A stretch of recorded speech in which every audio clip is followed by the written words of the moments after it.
Welcome to my room. Come on in, I've been expecting you. You're a little late, actually. I made a video documenting the makeover of this room like 3 months ago, and I'm finally getting around to doing a real in-depth tour. And honestly, with all the small little changes I've made, it looks so much better now than it did then, so procrastination may be good. Alright, let's get started.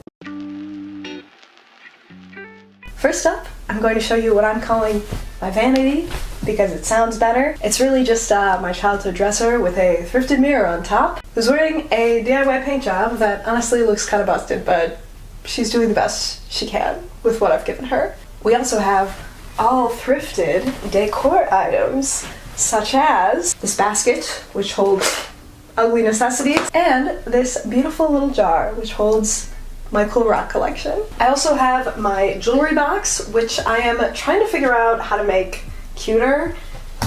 It's very plain as it is, so if you have any DIY ideas, please let me know. And this lamp with the shade I made myself, that is a little wobbly, but I think it looks cute. Conveniently next door is my closet, which I also use for getting dressed and for hoarding craft supplies. I also just recently added this little art card and this photo. Spices up the wall a little, adds some character. I need things haphazardly taped to the wall like a teenager to feel at home, you know? To the left of the dresser, we have my book/plant corner. It's really just this shelf, but since there's this window here and this plant, I've decided this whole corner is a moment. All my plants are sequestered over here because I have a cat and I don't want her to get at them, because if she does, she will chew on them and then she will throw up. I do wish I could have plants all around my space, but I also really love the way the shelf looks with them all together. Of course, this is also where I store all my books, because yes, I can read and I want people to know. I also love having these framed photos of loved ones on these lower levels, because then I can gaze lovingly at them from my bed, which is up next. Here's my bed. It is a mattress on the floor because, I don't know, it was easier. This is a temporary location, and honestly, I like it this way. It frees up space in the room. Sue me. For the bed, we are cultivating a cozy, clean, comforting, calm space. So we have these mismatched pillows in soft, cool colors, a plain white bedspread, and of course, the crown jewel, my one and only child. Comment's not my child because she knows no master. Hans. He's my squishmallow. He's perfect, and I would die for him. Above the bed, I have some art. This one I found on Pinterest, and these two I made myself. By the way, if you like these, this is probably a good time for me to plug my art print shop. It's linked below. You can check it out if you want. This one's on there. Instead of a bedside table, since I'm on the ground anyway, I just have this little box, and then on the other side, I have my lamp.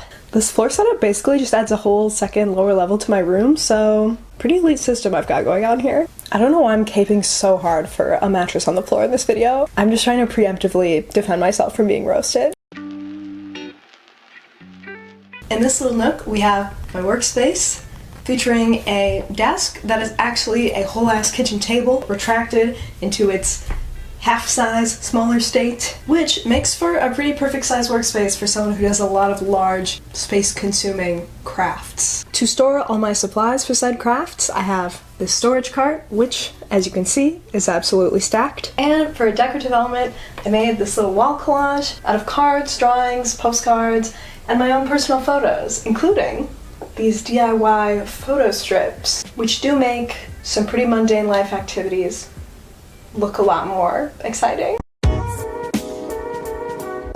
This final little section of wall I have decided to call, for the sake of this video, the fit check area. It's kind of a continuation of the first section with the dresser and the closet, but this is like the final step in getting dressed. The main feature, obviously, is this very large mirror, which is resting on this mirror stand that my dad made for me, which I know is not useful to you at all, but I just want to brag about my cool dad for a second. I also have some sets of hooks here on the wall and over the door hooks up here to hold bags, scarves, jackets, the kind of things I grab before actually leaving the house. I like having these scarves and bags on display because some of them are actually very cute, but I also really need it because I do not have enough room for all this stuff in my closet. The last thing I haven't mentioned yet are just my string lights that go all the way around this side of my room. In the day, they don't do much. I don't even know if you can see them right now, but here's some nighttime footage. In the dark, they create gloriously cozy vibes, which I especially need in the winter when it gets dark at like 4 p.m. Basically, what I'm saying is fairy lights can cure seasonal depression. Alright y'all, that's my whole room. I hope you liked it.